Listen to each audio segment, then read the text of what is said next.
Not all debt is bad, but some good debt is quietly destroying people financially. Student loans, car payments, even mortgages. They're called smart financial moves. But for a lot of people, they delay wealth for years. So how do you know if debt is building your future or keeping you stuck? Good debt, bad debt, student loan, car, house.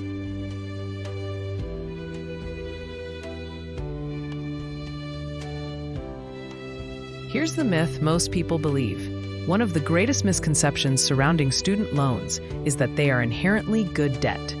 While it is true that education can lead to higher incomes, the reality is that not all degrees guarantee lucrative careers. Many graduates find themselves in the job market with degrees that do not match the financial burden of their loans, leading to a cycle of debt that can last for years.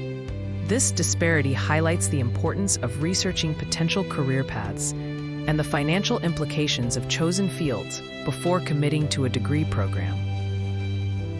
Is a car good debt or bad debt? Most of the time, a car is considered bad debt, but there are important exceptions that make it necessary or even strategic debt depending on your situation. Why cars are usually bad debt? 1. They lose value fast. A car starts depreciating the moment you drive it off the lot. They don't generate income. Unlike a rental property or a business investment, a car doesn't pay you back. Loans often come with high interest, especially for people rebuilding financially. People often buy more car than they need. This is where most people get trapped. The payment becomes a burden. When a car can be necessary debt, even though it's not good debt, a car can still be smart, functional debt if you need it to get to work, you need it to transport kids, you live somewhere without public transit. If it enables you to earn more money commuting to a better job, gig work, etc. In these cases, the car isn't an investment, but it is a tool that supports your income and stability.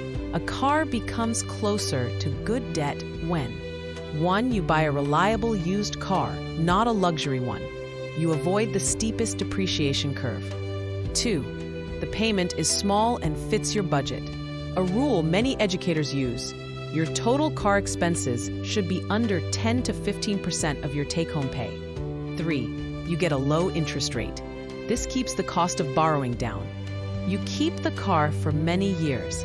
The longer you keep it, the more value you get out of the loan. Now here's the part nobody explains. Car salespeople are trained, sometimes aggressively, to use tactics that make you spend more than you planned. Here are the most common games, tricks, and lies car salespeople use to squeeze extra money out of buyers. This is the #1 trick in the industry. Why it's a trap. They'll say, "What monthly payment are you looking for?" If you say $400, they can stretch the loan to 72 or 84 months. You get the payment you want, but you pay thousands more in interest, and the car costs way more than you realize. They hide the real price by stretching the timeline. How to beat it? Only talk about total price, not monthly payment. 2. The fake today only deal. They'll say things like, "This price is only good today. Another buyer is coming in an hour. My manager approved this discount, but only if you sign now." These are almost always pressure tactics, not real deadlines. Why they do it? If you leave, you might shop around and discover a better deal. 3. The "let me talk to my manager" show. This is a performance. The salesperson leaves the desk to make you wait, build tension, make you feel like they're fighting for you, wear you down so you accept the price. Often, they're just chatting in the back. 4. The trade-in lowball. If you have a trade-in, they'll offer you way below market value, then raise the offer later to make you feel like you're winning. Meanwhile, they increase the price of the new car to cancel it out. It's a shell game. How to beat it? Know your trade-in value from Kelley Blue Book or Carvana before you go. 5. The payment packing trick. This is sneaky. They add extras into your payment without telling you. Extended warranty, gap insurance, paint protection, tire protection, VIN etching, security packages. Then they present the monthly payment as if it's normal. You don't realize you're paying for things you never asked for. 6. the "we already installed it" lie. Some dealerships add mandatory add-ons like window tint, nitrogen in tires, floor mats, GPS trackers, paint sealant. Then they say, most of the time, these are optional, and they're charging 5 to 10 times what the item is worth. 7. The interest rate game.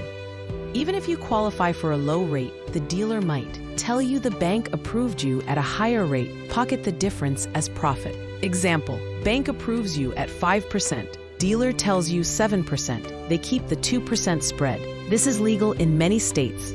8. The "your credit isn't good enough" lie. Some dealers claim, even when you do. Why? Because they make more money by giving you a higher rate. 9. The confusing paperwork strategy. They rush you through signing long contracts, add-on pages, warranty forms, financing agreements. They talk fast, flip pages quickly, and distract you with small talk. The goal is to get you to sign without noticing the extras. 10. The "we lost your keys" trick. This is real. If you're trying to leave without buying, some dealerships misplace your keys, take a long time to bring your car around, keep you waiting so you get tired and give in. It's manipulative, but it happens. 11. The bait and switch.